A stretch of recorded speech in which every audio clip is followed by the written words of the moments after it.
Merci à vous toutes et tous qui venez de vous joindre à nous pour cette grande édition dans sa seconde partie, la partie magazine.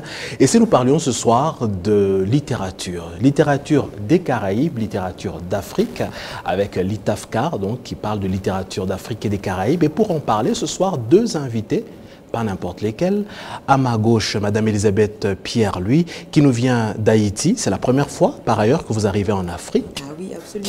Et vous êtes directrice des programmes du Centre Focal, Fondation Connaissance et Liberté, à Haïti. Oui, oui. Bienvenue. Merci, c'est un plaisir. Merci d'être là. À ma droite, Monsieur Ousmane Aledji, directeur d'artistique, directeur du Festival international du théâtre du Bénin. Il est africain, ce n'est pas la première fois qu'il arrive en Afrique, mais au Rwanda, alors bienvenue. Oui, merci. Et merci donc d'être avec nous ce soir pour parler de culture. Nous avons des partenaires, Isano Positive Production, nous avons en partenariat Ishio, grâce au centre Ishio, vous êtes là ce soir et c'est avec cette structure que vous travaillez pour promouvoir ces littératures des Caraïbes et d'Afrique. Vous venez de passer quelques jours à Kigali, alors comment ça se passe? Racontez-nous. Ça se passe très très bien. Donc là, on est ici pour la troisième phase de ce projet l'ITAFCAR, qui est un projet qui a été mis en œuvre par ACP Culture et soutenu par l'Union européenne. Et donc cette troisième phase, c'était maintenant travailler sur la formation en ligne sur la littérature, ces littératures francophones ou d'expression française d'Afrique et de la Caraïbe. Donc nous avions commencé par plusieurs étapes. La première, c'était le renforcement physique des centres qui font partie de ce réseau. Donc Bénin, Rwanda, Haïti et la Belgique. Ensuite, le site, la plateforme en ligne qui s'appelle litafcar.org, que j'invite à tout le monde à visiter, que nous enrichissons régulièrement. Et maintenant, cette formation qui, pour nous, est une incitation encore plus à avoir envie de découvrir cette littérature. Nous avons fait cette formation d'abord sur les pays d'Afrique, sur la littérature africaine, et on est en train de travailler sur la littérature caraïbe. Et c'est très intéressant de voir toutes les passerelles, les points communs, même si les dates historiques changent, même si nous sommes parfois le revers de l'actualité africaine, mais c'est passionnant de voir tous les points communs que nous avons. La première fois en Afrique, ça doit vous faire des impressions, on va y revenir. Alors, Monsieur Aledji, vous qui avez déjà été dans plusieurs pays africains, qui êtes pour la première fois au Rwanda, cette expérience, quelle est la différence de cette nouvelle expérience au Rwanda? Il faut avouer que le Rwanda est un contexte particulier où on sent des envies, des demandes, où on a comme le sentiment qu'il y a une prédisposition à ce que des projets prospèrent, ce qui n'est pas le cas partout. Ailleurs, les gens sont tout le temps en train de crier ou de dénoncer telle chose qui ne va pas ou telle chose qui n'est pas en place. Ce n'est pas le cas ici. Et j'ai aussi observé qu'il y a une forte demande en termes de culture, culture littéraire, mais culture artistique en général. Et c'est frappant, ça saute à l'œil. Ah bon? Quels sont les indices qui vous ont mis la puce à l'oreille? Déjà, on a été, comme Madame Pierre-Louis le disait tout à l'heure, à la bibliothèque de Kigali. On a observé qu'il y avait un monde important, ce qui n'est plus le cas chez nous. Les bibliothèques sont très mal fréquentées. On va dire, c'est lié à la déferlante des technologies nouvelles où tout le monde est sur son petit truc. Donc, et ça parle.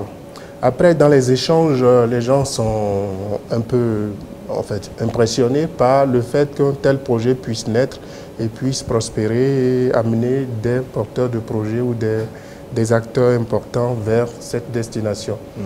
Cela dénote aussi, me semble-t-il, d'un besoin d'expression aussi, expression artistique, j'entends, de la part des gens, parce que écrire, c'est une entreprise complexe et j'ai observé que depuis quelque temps, le Rwanda, dans ce champ d'action spécifiquement littéraire, est un peu plus visible? Est un peu moins visible. Ah bon? Oui, sur le plan littéraire pur, je parle pas pur, pourquoi pas artistique plus largement. Moi qui dirige un festival qui se veut être important en Afrique, on a observé parce que dans les demandes de la programmation artistique, on aurait pu travailler avec Ishio et la fondation et Carole Karamera, que vous connaissez très bien. Mais des auteurs rwandais qui ont traité en profondeur des sujets spécifiques au Rwanda, etc., et qui ne soient pas forcément liés à l'autre, à ce que vous connaissez. J'ai du mal à en parler parce que j'étais au mémorial. Au site mémorial de Kigali, à Gisozi. Voilà, il y a quelque chose qui est resté depuis lors qui n'est pas encore tombé. Donc voilà, on avait cette demande beaucoup du Rwanda, mais qui n'a pas été assouvie. On a préféré travailler avec d'autres contrées, d'autres nations qui ont traité du sujet qui était assez parlant. Donc bref, pour me résumer, le Rwanda, artistiquement parlant, littérairement parlant, a encore besoin de porteurs d'appui, de porteurs de parole, d'étendards, comme dirait l'autre, qui soient des écrivains, des metteurs en scène ou des comédiens. Un petit peu comme des parrains et des marraines?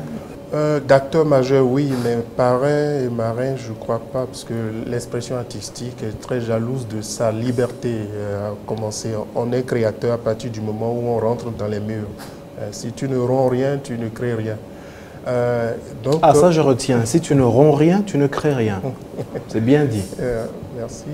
Donc, littéralement parlant, en tout cas, le Rwanda n'est pas assez présent, comme on l'aurait souhaité, parce qu'on a le sentiment que ça doit déferler la création artistique rwandaise, puisqu'il y a matière à créer, doit déferler.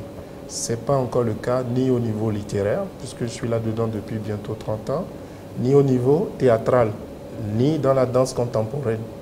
Donc il y a un ensemble de pistes à explorer et je souhaite que des Caroles, qu'il y en ait des centaines au Rwanda ici.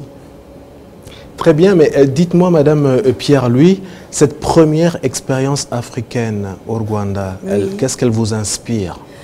Pour moi, c'est magnifique parce que moi, j'en rêve depuis très très longtemps. Parce qu'on dit toujours que Haïti, c'est le pays de la Caraïbe qui est le plus proche de l'Afrique, par ses rites, par ses coutumes, par sa musique, par tellement d'enracinements qu'il faut explorer. Donc, venir au Rwanda, bon, déjà dans le cadre de venir de ces rencontres où nous nous entendons vraiment très bien, où c'est vraiment retrouver la famille. Chaque fois qu'on se retrouve, ils sont venus en février en Haïti. Et donc là, pour moi, venir ici, c'était un peu retrouver ma famille de l'ITAFCA. Donc, c'était déjà un cadre très, très spécial pour venir. Et ensuite, pour moi, je suis venue sans a priori. J'avais décidé de venir très ouverte pour tout absorber. Et c'est vrai que hier, nous avons été au mémorial et ça m'a... Je suis restée sans voix pendant longtemps. Ousmane a essayé de me faire parler, je n'ai pas pu. J'avais besoin un peu d'espace aussi pour pouvoir intégrer tout ça. Et non, simplement parce qu'en Haïti, moi, c'est depuis 2011, on travaille beaucoup sur le devoir de mémoire, que ce soit par rapport au tremblement de terre qui a beaucoup éprouvé le pays, mais aussi par rapport aux dictatures, aux post-dictatures. Et pour moi, ce mémorial, c'est un magnifique exemple de dépasser ces moments qui sont très, très douloureux et d'essayer ensemble... Une certaine résilience? Oui, une résilience, un courage certain, et puis d'essayer ensemble de chercher des voies vers une réconciliation, aussi difficile que c'est. Et puis la parole des rescapés aussi, ça m'a beaucoup touchée. Alors vous arrivez au centre mémorial parce que nous, au Rwanda, nous commémorons une centaine de jours, la centaine de jours qu'a duré le génocide en 1994. Alors nous partons du 7 avril au 4 juillet. Et nous sommes en pleine période de commémoration. Vous arrivez pour un projet de littérature et vous passez par un des centres mémoriaux principaux du pays des Mille Collines. Qu'est-ce qui a fait que vous restiez sans voix? Qu'est-ce qui vous a tant choqué? C'était pas du choc, hein. Parce que depuis l'année dernière, nous avons donc travaillé beaucoup dans le cadre de l'ITAFCA à la commémoration des 20 ans. C'est-à-dire en Haïti, nous avons reçu des livres de Scholastique Moussa Songa, nous avons eu le livre des ossements, et nous avons donné ces livres à des jeunes qui les ont lus, et nous avons eu des lectures croisées entre des jeunes haïtiens, des jeunes belges et des jeunes rwandais, et tout ça a été édité dans une revue. Mais c'était loin de vous donner l'image Ou non, on ne peut pas.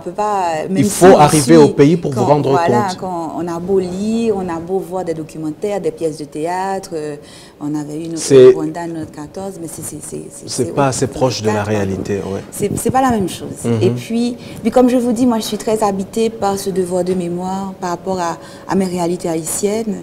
Et j'aime bien explorer, par exemple, j'ai été au Chili aussi, j'ai été voir le mémorial, le musée des droits de l'homme autour de la dictature de Pinochet. Et c'est la même chose, c'est un magnifique espace, très bien pensé, très dur aussi, mais qui permet aux visiteurs quand même, non seulement de réaliser, mais de réaliser en fait, non seulement tout ce qu'il y a à faire, mais tout ce qui peut être fait aussi. Qu'est-ce qui a fait que vous restiez sans voix? Je crois que je parle énormément et je ne voulais pas dire... je voulais un peu me calmer, me recentrer, voilà. Je voulais me recentrer. J'avais reçu beaucoup d'informations, beaucoup de choses qui étaient dures, difficiles, mais en même temps, l'acte lui-même posé de ce mémorial, c'est pour moi quelque chose de... Et puis le cadre est tellement beau, c'est pour moi aussi... C'est un exemple de courage et de grandeur de l'âme humaine aussi. Donc, voilà. Ousmane Aledji, vous avez même les larmes aux yeux hein, quand on en parle. Ça vous touche à ce point? Oui, gravement.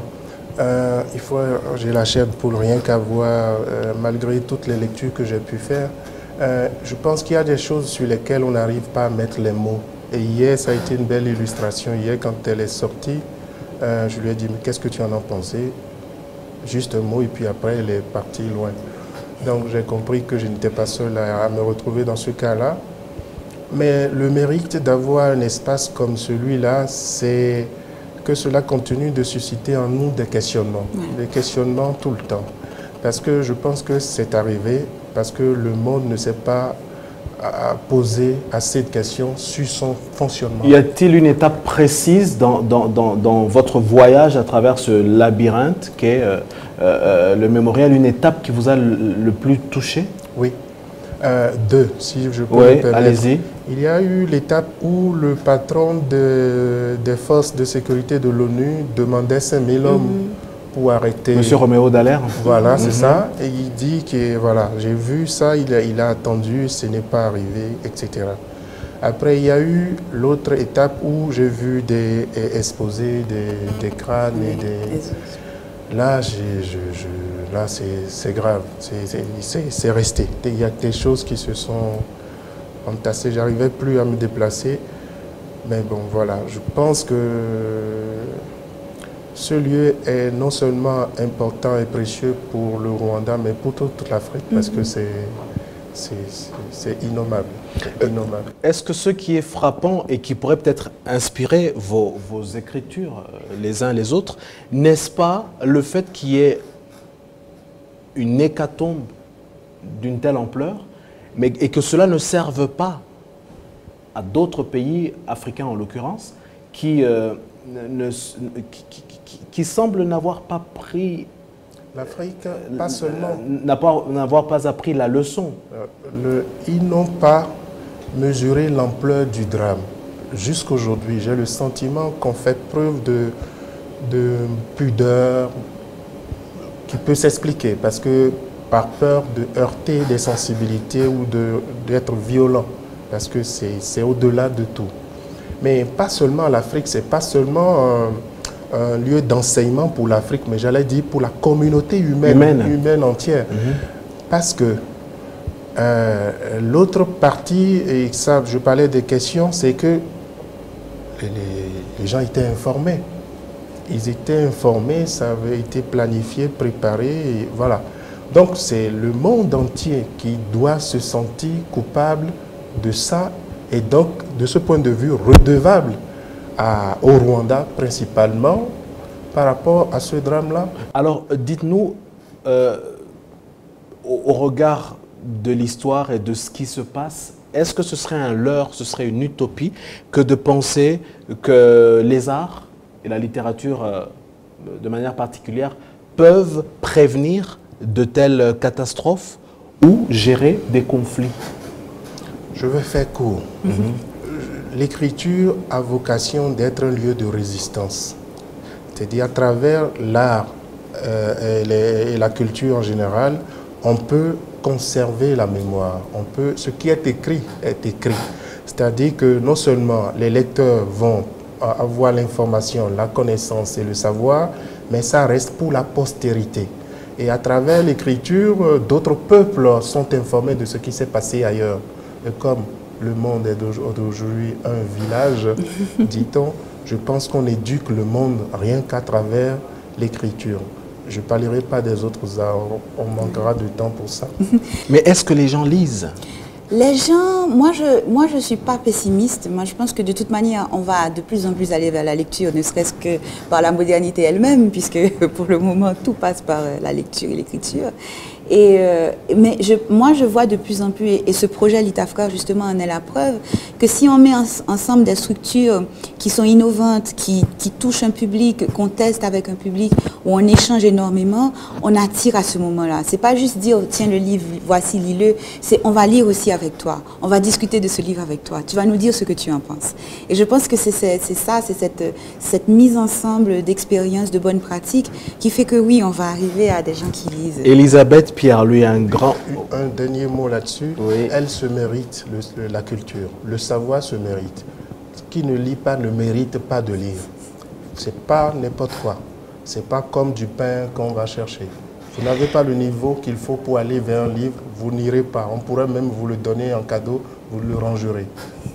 Il est bien catégorique, Monsieur oui. Ousmane Aledji, en bon directeur, je le disais, du Festival international du théâtre du Bénin.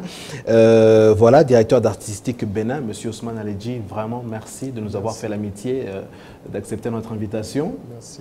Madame Elisabeth Pierre-Louis, qui nous vient d'Haïti et qui arrive pour la première fois en Afrique, un grand merci à vous de nous avoir fait l'amitié d'être avec nous ce soir. Et merci à vous toutes et tous qui, à travers toute l'Afrique, regardiez ce programme de TV10, la grande édition.